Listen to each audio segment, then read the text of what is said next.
Banyak sekali orang yang gua tahu kerja sangat keras tapi nggak pernah kaya-kaya. Kerja keras itu adalah sesuatu hal yang mulia dan itu adalah awal dari kekayaan. Ya gue bilangnya awal dari kekayaan, tapi bukan sama dengan. Bukan lu kerja keras pasti lu menjadi kaya, itu tidak. Dunia ini tidak bekerja dengan adil. Ada orang yang bekerja keras seumur hidupnya dari pagi sampai malam dan dia juga tidak kaya. Apalagi orang yang tidak bekerja keras sudah pasti tidak kaya. Yang bikin kaya itu bukan kerja keras, tapi kerja benar, ya, kerja dengan hikmat di ladang yang tepat, di waktu yang tepat juga. Kadang dunia ini tuh bukan seberapa keras lu mendayung, tapi lu mendayung dengan kapal apa. Ada beberapa industri di dunia ini, di bawah matahari ini, yang bikin lebih banyak orang kaya dibanding industri yang lain. Itu adalah fakta yang terjadi. Kalian semua yang di sini itu harus belajar melihat peluang yang biasanya orang lain nggak bisa lihat. Keempat, mereka berpikir bahwa pendidikan formal adalah segalanya. Ketika mereka selesai kuliah, mereka selesai S1, mereka stop belajar tentang dunia. Banyak yang lo lihat S1 itu ujung-ujungnya tukang jualan gorengan, S1 ujung-ujungnya cuma jadi ojol. Kenapa?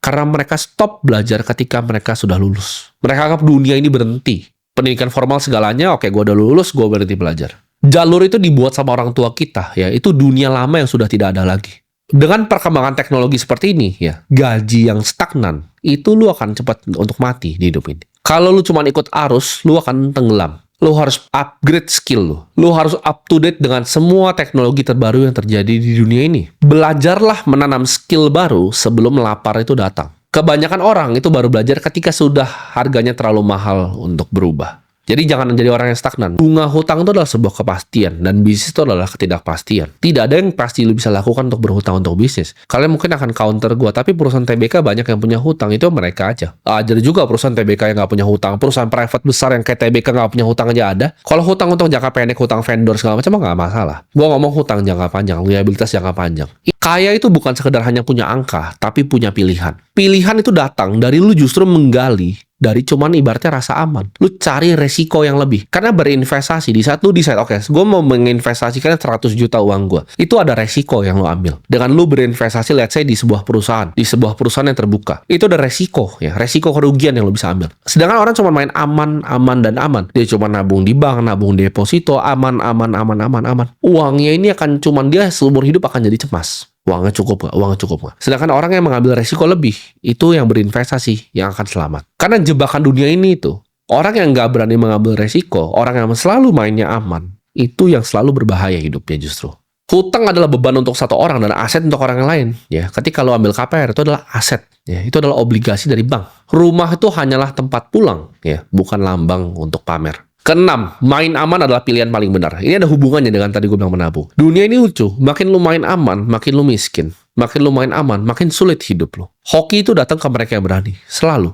Saking takutnya kamu sama investasi, lu simpen semua uangnya ya di bawah bantal. Lu nggak berani berinvestasi di kripto. Lu nggak berani berinvestasi di saham. Lu nggak berani berinvestasi di bonds. Lu takut ya. Lu takut belajar hal baru, lu takut belajar teknologi baru. Lu cuma simpen semua uangnya di celengan ayam lu. Main aman itu bikin lu tua tanpa hasil. Uang itu netral. Uang adalah kaca pembesar. Apakah kalian nggak pernah melihat ketika truk jatuh ya, bawa makanan, bawa telur, bawa apapun itu, ujung-ujungnya apa? Dijarah oleh orang miskin. Apakah ada orang yang punya uang banyak lalu jadi jahat? Ada. Ada yang punya uang banyak lalu jadi berbagi seperti Warren Buffett dan membagikan 99,9% kekayaannya. Banyak juga. Orang yang bikin IKEA juga membagikan uangnya. Uang itu seperti api. Bisa dipakai untuk memasak makanan dan bisa dipakai juga untuk membakar rumah. Jadi uang itu netral. Kadang dunia ini tuh bukan seberapa keras lu mendayung, tapi lu mendayung dengan kapal apa. Ada beberapa industri di dunia ini, di bawah matahari ini, yang bikin lebih banyak orang kaya dibanding industri yang lain. Itu adalah fakta yang terjadi.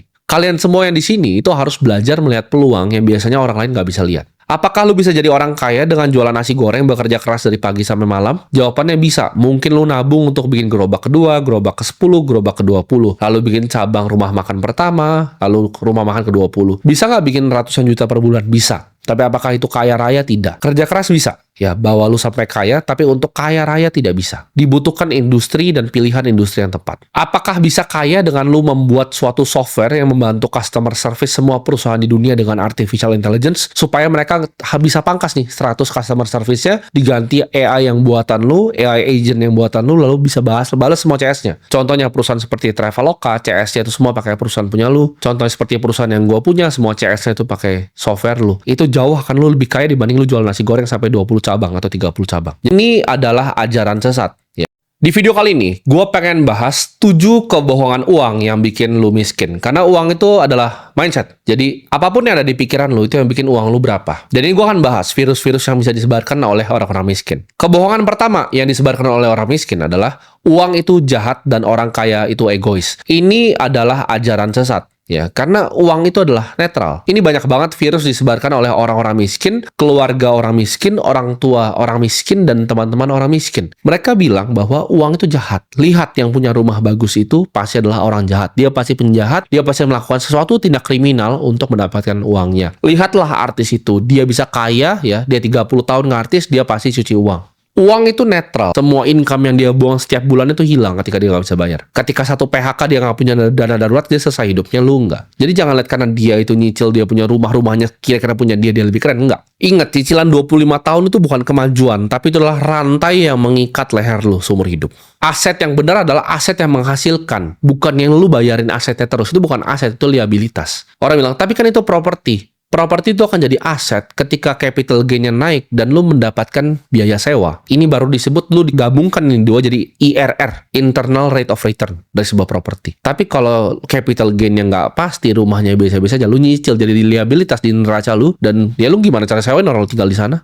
Ini bukanlah sebuah aset. Gak ada orang besar yang hidup di dunia ini itu main aman. Alexander the Great itu nggak pernah main aman. Warren Buffett itu nggak pernah main aman. Julius Caesar itu nggak pernah main aman. Napoleon Bonaparte pun nggak pernah main aman. Tidak ada yang main aman dan di dunia ini jadi manusia yang diingat. Lo harus ingat ya. Di semua di dunia ini, pertumbuhan itu selalu butuh resiko. Lu mau bisa naik skateboard, lu harus berani untuk jatuh. Kalau lu nggak berani untuk jatuh, nggak berani untuk patah tulang, ya lu nggak akan jadi pemain skateboard yang handal. Lu nggak berani tabrak-tabrak orang pas main basket, lu nggak akan menjadi pemain basket yang handal. Di hidup ini mereka nggak pernah nge-reward siapa yang main paling aman tuh nggak. Ketika lu punya ide untuk membuat sesuatu, lu decide, oke, lu cuma akan terus jadi karyawan. Dunia ini nggak akan baik untuk orang yang selalu cuma mikir jalan yang paling aman. Dunia ini akan reward siapa yang berani. Siapa yang berani masuk hutannya untuk mencari gitu. Oke.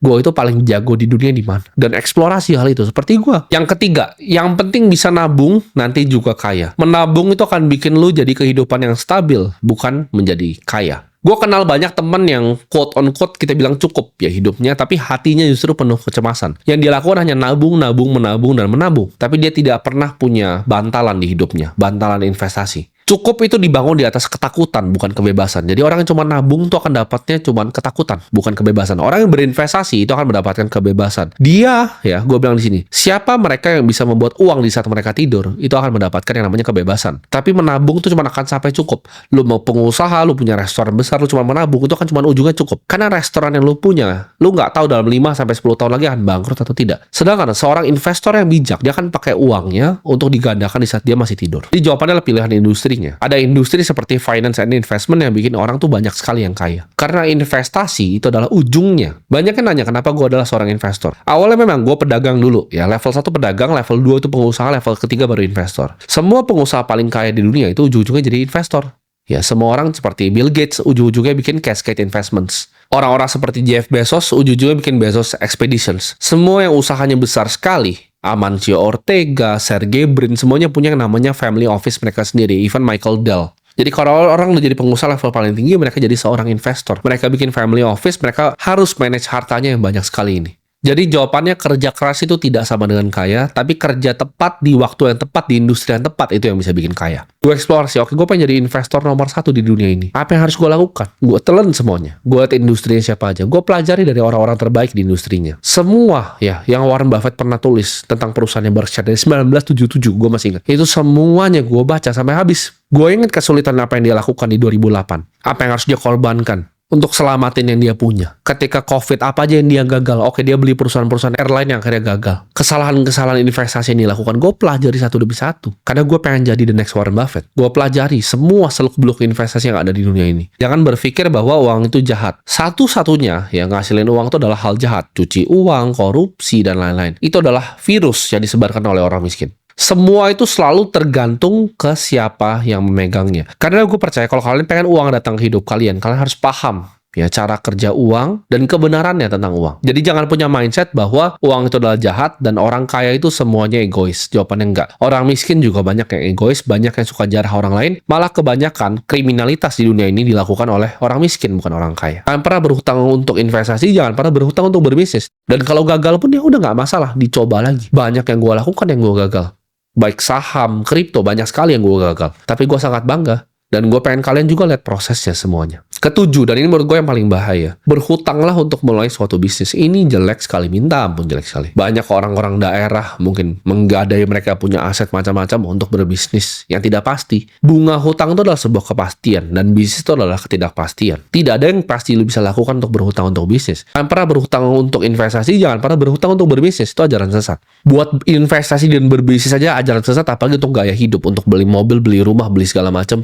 Gue lebih sulit untuk bangkrut karena gue tidak punya hutang. Kebohongan tentang uang yang parah di negara ini menurut gue adalah rumah adalah alat investasi. Ini keliru dan ini salah besar. Akhirnya ke ujung-ujungnya orang yang seperti ini mereka itu terjerat riba. Kenyataannya yang kita lihat, rumah itu bukan perlombaan kok. Bukan berarti tetangga lu punya rumah, lu cuma ngontrak dia lebih keren dari lu. Enggak. Neracanya dia mungkin minus. Kalau lu lihat manusia, itu ada neracanya, ada aset, ada liabilitasnya. Aset cuma berapa, liabilitasnya besar, itu rumahnya bank. Lu ngontrak rumahnya orang, dia ngontrak rumahnya bank. Ketika dia nggak bisa bayar, rumahnya dia disita. Lu masih bisa pindah kontrakan ke tempat yang lain. Dia hilang. Semua income yang dia buang setiap bulan itu hilang ketika dia nggak bisa bayar. Ketika satu PHK dia nggak punya dana darurat, dia selesai hidupnya, lu enggak. Jadi jangan lihat karena dia itu nyicil, dia punya rumahnya kira-kira punya dia lebih keren, enggak. Ingat, cicilan 25 tahun itu bukan kemajuan, tapi itu adalah rantai yang mengikat leher lu seumur hidup.